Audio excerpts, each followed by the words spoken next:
राधे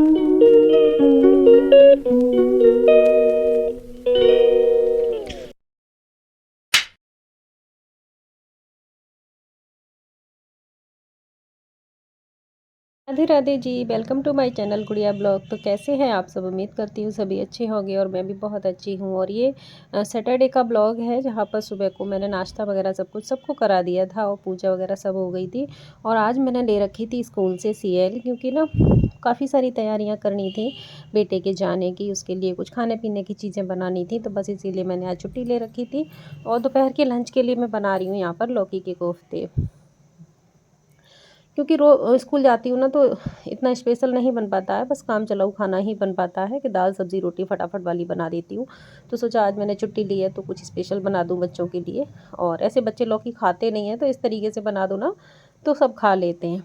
तो लौकी को मैंने कद्दूकस किया था, और लौकी के जो छोटे छोटे पार्ट रह जाते हैं ना लास्ट में, जो घिसने में नहीं आते हैं कद्दूकस में, तो उनको मैंने क्या किया ना कि मिक्सी में प्याज लहसुन और सारे जो मसाले पीसे थे उसके साथ उनको पीस लिया, जिससे ना बहुत ही अच्छी एक इसमें लौकी यूज़ भी हो गई, उसको वेस्ट नहीं होने दिया। और उसमें पानी भी नहीं बिल्कुल मिलाना पड़ता है, वैसे भी लौकी में इतना पानी होता ही है कि पानी तो मिलाना ही नहीं होता है। तो वही सारा मैंने मसाला इसमें डाला और ऊपर से डाला बेसन, और इसको अच्छे से मिक्स किया। बिल्कुल पानी नहीं डाला है अभी मैंने, क्योंकि पानी इसमें बहुत है और जितना मुझे बेसन डालना होगा उतना मैं डालती जाऊंगी, बस जिससे कि अच्छी सी बाइंडिंग बन जाए। और लहसुन प्याज हरी मिर्च अदरक का पेस्ट था, और उसमें थोड़े से मसाले डाल दिए थे, धनिया पाउडर लाल मिर्च पाउडर अजवाइन, और हींग तो मैं ज़रूरी डालती हूँ, इससे ना डाइजेशन बहुत अच्छा रहता है। तो बस यहाँ पे ये तैयार हो गया है मेरा लौकी के लिए बैटर, पूरा लौकी का बैटर कोफ्ते के लिए। और स्कूल नहीं जाती हूँ तो पूरा दिन समझ लो घर में काम ही काम रहता है कि कभी कुछ कभी कुछ। उसमें थोड़ा बहुत लगा रह गया था तो वो भी मैंने इसको साफ़ कर लिया और सारी चीज़ें मिक्स कर ली। बस हमारा थोड़ी देर उसको हमने रेस्ट के लिए भी नहीं छोड़ा था, क्योंकि ना फिर पानी छोड़ देती है लौकी, तो फटाफट मैंने इसको तेल गर्म होने पहले ही रख दिया था। और इसके साथ ना चावल भी बनाऊंगी लंच में। तो ये देखिए कुछ सिक गए हैं और कुछ सिक रहे हैं, मतलब एक बैच सिक चुका है, दूसरा बैच सिक रहा है। तो सीखने के बाद और फिर मैंने मसाला भी तैयार कर लिया था लहसुन प्याज का, जिसको मैं भून के और उसमें छौंक दूंगी। तो थोड़े से बच्चों को खाने के लिए दे दिए थे चाय के साथ, और फिर बाकी के जो बचे थे उसकी बना दी थी मैंने सब्ज़ी कोफ्ते की। और चावल बनाऊंगी इसके साथ, बहुत ही टेस्टी लगते हैं। तो टमाटर नहीं मैं डालती हूँ, क्योंकि घर में कुछ लोगों को पसंद, जैसे मम्मी पापा जी टमाटर कम पसंद करते हैं, तो फिर जब सबके लिए बनती है तो फिर बिना टमाटर की ही बना देती हूँ। तो ये देखिए सब्ज़ी बन गई है, बहुत ही टेस्टी बनी है, और देखिए कितना अच्छा कलर भी आया है। और इधर मैंने बनाई थी हरे आम की चटनी, जो आजकल हरे आम मार्केट में खूब आ रहे हैं, तो उनको मैंने छील के, और इसकी रेसिपी मैंने पिछले काफ़ी सारे ब्लॉग्स में शेयर भी की है। अब अगर आप बोलेंगे तो मैं नेक्स्ट किसी भी ब्लॉग में अलग से शेयर भी कर दूँगी। बहुत ही टेस्टी लगती है, पर्सनली मेरी बेटी को तो बहुत ज़्यादा पसंद है और मुझे भी अच्छी लगती है। और इसको ना बना के रख लो, फ्रिज में रख लो, एक सब 1 वीक तक आराम से इसको खा सकते हैं हम रख के, फ्रिज में ख़राब नहीं होती है, क्योंकि ये बिल्कुल अचार की तरह बन जाती है और कोई भी मसाले नहीं पड़ते हैं इसमें, सिर्फ नमक और लाल मिर्च से ही बनती है। फिर ये शाम की क्लिप है, जहाँ पर मैं बेटे के लिए बना रही थी फाइबर और प्रोटीन वाली ड्राई फ्रूट्स की कुछ ऐसी स्वीट जो कि उसको भरपूर एनर्जी दे। और बेटा मेरा अभी चीनी वगैरह खाने के वो नहीं है अच्छी, उसको कम पसंद है मीठा, तो मैंने ये खजूर मंगा लिए थे, खजूर को पीस के बस उसी से मीठा बनाऊंगी। तो सारे ड्राई फ्रूट्स जो भी आपको पसंद हो वो डाल लो, उनको हल्का सा रोस्ट कर लो, थोड़ा सा घी डाल के, इसमें घी भी नहीं ज़्यादा लगता है। और रोस्ट करने के बाद फिर सारी चीज़ें, उसमें खजूर को मैंने मिक्सी में पीस लिया था और फिर उसको थोड़ा सा चलाया, जिससे कि ना अच्छा सा डो बन जाता है। और सारे जो ड्राई फ्रूट मैंने पीसे थे वो सब उसमें मिक्स करके, और जब वो टाइट हो गया तो फिर उसको मैंने एक प्लेट में घी लगा के और जमाने के लिए फैला दिया। और जब ठंडा हो जाएगा तो उसको हम अपनी किसी भी शेप में, अपनी मनपसंद शेप में काट के तैयार कर ले। आप चाहें तो इसको ना गोल गोल लड्डू भी बना सकते हैं, जैसी भी आपकी इच्छा हो। तो मैंने इस तरीके से बनाई थी, और ये डेली एक एक खा लोगे। और बहुत मतलब गरम, इसमें खसखस भी पड़ा हुआ है, जिससे कि ना बहुत कैल्शियम वगैरह मिलता है उससे। तो मैंने बना के बेटे के लिए पैक कर दी थी, टिफ़िन में रख दी थी, और बहुत ही टेस्टी भी बनी थी और बहुत ही हेल्दी है। एक बार आप भी ट्राई करना ज़रूर, और फिर मुझे बताना कमेंट बॉक्स में कि कैसी बनी है। फिर ये नेक्स्ट डे यानी कि संडे का ब्लॉग है, जहाँ पर सुबह की मुझे जाना था कहीं बाहर।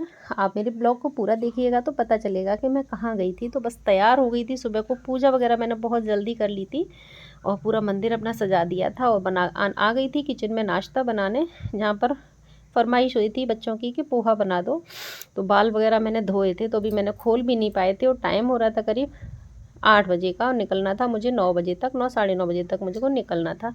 बच्चे भी जा रहे थे साथ में। तो यहाँ पर मैंने थोड़े से ना काजू भी ऐड कर दिए हैं पोहा में, और अच्छे लगते हैं। वैसे तो बच्चे, अब गर्मियाँ आ गई हैं तो नहीं खा पाते हैं ऐसे, तो ऐसे ही 1-2 खा लेंगे। तो बस मैंने बनाए और उसको पूरा भून के और फिर पोहा को बना लिया। मम्मी पापा जी को पोहा नहीं खाना था, क्योंकि उनको नहीं पसंद तो है, लेकिन कभी कभी थोड़ी कुछ चीज़ें नुकसान कर जाती हैं, तो उनके लिए मैंने ओट्स बना दिया था। उनको ओट्स पसंद है और उनको फ़ायदा भी करता है। तो फिर इधर मैं और मेरे पति देव जी नाश्ता कर रहे हैं, और बेटी अभी तैयार हो रही थी जाने के लिए। तो नाश्ता करके फिर मैं हो गई थी रेडी। और मैं ये कुर्ती जो पहने हूँ ना, ये मैंने ऑनलाइन ही ऑर्डर की थी। बहुत ही लाइट वेट है, बस मुझे ये लगा कि क्या ज़्यादा हैवी पहनना है, बहुत हल्का सा पहन लूँ कुछ। तो मैंने पहन के फिर हम लोग निकल गए थे जहाँ मुझे जाना था। मैं हूँ, मेरी बेटी है, आगे हस्बैंड जी गाड़ी ड्राइव कर रहे हैं, बेटा बैठा हुआ है, एक भांजी है जो साथ गई हुई थी हमारे। तो जहाँ मैं जा रही थी वहाँ पहुँच चुकी हूँ, यानी कि अपने मायके, पापा के पास। अचानक से पापा के पास मिलने पहुँच गई, तो पापा को बहुत अच्छा लगा। और यहाँ पर बना रही थी किचन में भाभी और मेरी भतीजी हम लोगों के लिए खाना, जिसमें कि प्याज और शिमला मिर्च फ्राई हो रही है, और वो सब सब्जियाँ डाल के भतीजी मेरी बना रही थी पनीर की सब्ज़ी। उसके हाथ का टेस्ट बहुत ही अच्छा लगता है, वो कोई भी सब्ज़ी बनाती है बहुत ही टेस्टी बनाती है। तो बस मैंने थोड़ा सा कैप्चर कर लिया मैंने, और वो कैमरा शाई है, उसको कैमरे में आना पसंद नहीं है, इसलिए मैंने उसको नहीं लिया था। और जो मेरे रेगुलर व्यूअर होंगे उन्होंने देखा होगा मेरे पिछले ब्लॉग्स में मेरी दोनों तीनों भतीजियों को।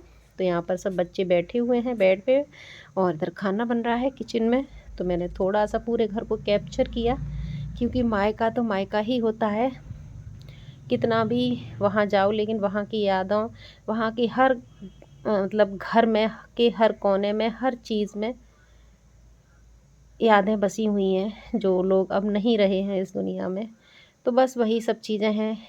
कितना भी सोचो कि ना याद करो, लेकिन फिर भी चीज़ें कुछ ऐसी होती हैं कि अपने आप ही दिमाग में और मन में आ ही जाती हैं, तो मन थोड़ा सा परेशान हो जाता है। बट कोई नहीं, ये दुनिया है, किसी के जाने से दुनिया नहीं रुकती है, चलती रहती है। तो बस यहाँ पर हो गया था खाना रेडी, बच्चे खा रहे हैं खाना, इधर पापा जी और मेरे पति देव जी बैठे हुए हैं, मैं भी यहीं पर बैठी हुई हूँ दूसरे कमरे में, और मेरी भाभी और बच्चे बना रहे हैं खाना।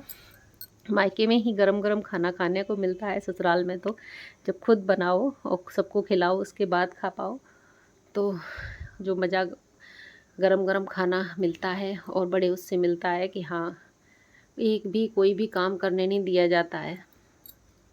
तो पूरा दिन मैं पापा के पास ही रुकी थी, पहुंच गई थी करीब 11 बजे, और 2 बजे हमने खाना खा लिया था। फिर ये पापा जी अपनी दवाई खा रहे हैं, क्योंकि पापा की दवाई भी चलती रहती है। तो यहाँ पर मैं थोड़ा सा कैप्चर कर रही हूँ पापा को। और बस फिर हमारा हो गया था विदाई का टाइम, यानी कि शाम हो गई थी, 4, साढ़े 4, 5 बजे का टाइम था। तो हम लोग बस निकलने के लिए तैयार हो गए थे, भाभी निकल के आ गई थी और सभी लोग आ गए थे निकल के, और बच्चे भी आ गए थे। तो यहाँ पे भतीजा फिर पापा के साथ थोड़ी सी मैंने वीडियो बनवाई, क्योंकि अच्छा लगता है मुझे पापा के साथ। और बस यहाँ पे सब लोग बैठ गए गाड़ी में, और पापा का घर छोड़ के बस मैं चल दी हूँ। मन बहुत उदास हो जाता है, बट क्या करें, सब कुछ करना पड़ता है। बेटी कब माँ बाप के घर रह पाई है, बेटी तो हमेशा पराई ही होती है। और कमेंट बॉक्स में ज़रूर बताना आपको मेरा ब्लॉग कैसा लगा। तो बस सबको बाय बोल के, और जहाँ तक मुझे दिखाई दिए तहाँ तक मैं उनको कैप्चर करती रही। पापा, भतीजी, भाभी वगैरह गेट के अंदर खड़ी हुई थी। बस फिर हम लोग आ गए थे एक रेस्टोरेंट में, जहाँ पर मैं रहती हूँ वहाँ पर एक नया ही खुला था, क्योंकि जहाँ मैं रहती हूँ बहुत छोटी सी जगह है, बहुत बड़ी जगह नहीं है। तो ये जो रेस्टोरेंट है बहुत मतलब अच्छा लगा, क्योंकि जहाँ रहते हैं वहाँ पे कुछ भी नहीं है इस तरह की चीज़ें, तो एक नई चीज़ हो गई। तो इतना है कि हाँ, पार्टी वार्टी कोई करनी हो तो अपना यहाँ आके एंजॉय कर सकते हैं बच्चे। और वैसे बच्चे तो बाहर ही रहते हैं, हम ही लोग यहाँ पे रहते हैं। तो कभी कभी खाना बनाने का मन ना करे तो फिर अपने आराम से चले जाओ और इन्जॉय कराओ, बाहर घूम फिर आओ। तो यहाँ पे सारे लोग बैठे हुए हैं, वेट कर रहे हैं जो चीज़ ऑर्डर की थी उसका।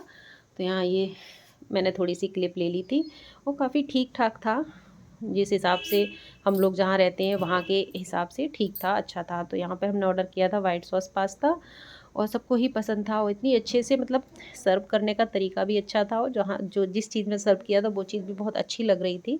तो मैंने थोड़ा सा सूट कर लिया, तो सबकी प्लेट्स मैंने सबके लिए अलग अलग प्लेट्स थी वो उसमें सर्व करने के लिए सबके पास रख दी और बहुत टेस्टी भी था, अच्छा था। और ये देखिए इस तरीके से ये जो पत्ता गोभी होती है ना, उसमें बाउल में पत्ता गोभी के पत्ते रखे हुए हैं, उसमें ये इसको सर्व किया है। ये चीज़ मुझे बहुत ही अच्छी लगी। तो बस इसको खाने के बाद फिर हम लोग बस निकल लेंगे अपने घर के लिए। और आपको मेरा वीडियो कैसा लगा है, वीडियो में ब्लॉग कमेंट बॉक्स में ज़रूर बताइएगा। और मैं भी बहुत मेहनत करती हूँ, मुझे सपोर्ट कीजिएगा। तो यहाँ पे हम सब लोग बस खा के थोड़ा थोड़ा खाया था, क्योंकि घर से आए थे तो खाना पीना खाया ही था, इतनी भूख नहीं थी। बट हाँ, इसको बस देखने की वजह से हम लोग यहाँ आ गए थे। बस यहाँ पर अब निकल रहे हैं, बिल वगैरह दे रहे हैं हस्बैंड जी। तो मैंने थोड़ा सा शूट कर लिया, काफ़ी अच्छा डेकोरेट हो रहा था, बहुत ग्रीन ग्रीन और पूरी तरफ ग्रीनरी जैसी, सारे आर्टिफिशियल फ्लावर्स वगैरह लगे हुए थे। और ये रोड पे हम निकल आए हैं, जहाँ पे बाहर थोड़ा सा फ़ोटो शूट करने के लिए बहुत सारे झूले वूले थे, लाइट्स वगैरह लगी हुई थी। रात हो गई थी, करीब बज रहे थे 8 बज गए थे हम लोगों को पहुँचते-पहुँचते अपने घर। ये हमारे घर से थोड़ी-सी दूरी पर ही था, तो सबने बस थोड़ा-थोड़ा फ़ोटो शूट कराया और झूला था जिस पे सबने बैठ के एंजॉय किया, थोड़े बहुत फ़ोटो खिंचवाए। तो बस ऐसे ही हमारा आज का पूरा दिन बीता और संडे भी था। संडे का दिन हमारा ऐसे ही निकल गया। कल से फिर हमारा वही रूटीन स्टार्ट हो जाएगा, स्कूल, घर, खाना-पीना। और सुबह का ये ब्लॉग है जहाँ पर बेटा मेरा जा रहा है, टाइम हो रहा था 6 बजे का। आई होप आपको मेरा वीडियो पसंद आया होगा। पसंद आए तो प्लीज़ लाइक ज़रूर कीजिएगा, मेरे चैनल को सब्सक्राइब कर लीजिएगा, मुझे सपोर्ट कीजिएगा। तो फिर मिलती हूँ नेक्स्ट ब्लॉग में, तब तक के लिए राधे राधे, जय श्री कृष्णा।